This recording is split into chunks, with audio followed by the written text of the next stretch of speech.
yamde jeeɗiɗi silmaji capande tati woni Conakry lamorde Guinée kon waktu yoni ɗo e Dakar lamorde Sénégal.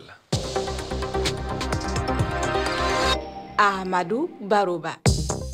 Tedduɓe heeɗiɓe refi fulfulde jamala wale mon bismilla mon e ley kabaruji ɗi ko ɓuri hen tengtude oɗo subaka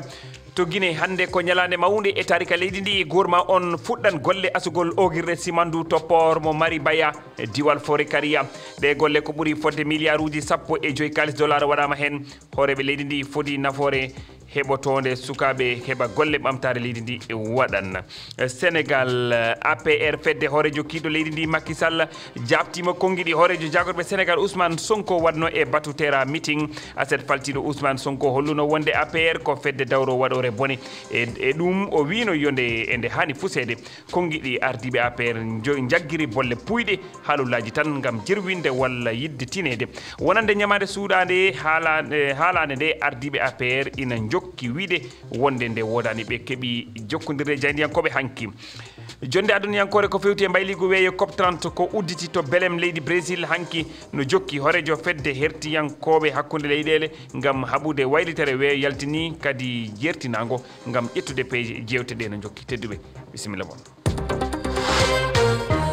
on calminama on juurama on jettama hande ko talata balɗe 11 lewru 11 ɓuuri hitande ujunnaji ɗiɗi e nogas e joyyi ko hande asugol ogirde simandu fuɗɗoto simandu ko ngo fello mawgo jamɗe ngo golle muɗum fawi e milliard uji $15 kalis dollar ko société ji Rio Tinto e consortium winning simandu e nder gollidal e Guinée woni ngo e asude e gila fuɗɗode yaltingol jamdi maggo hitande kala Guinée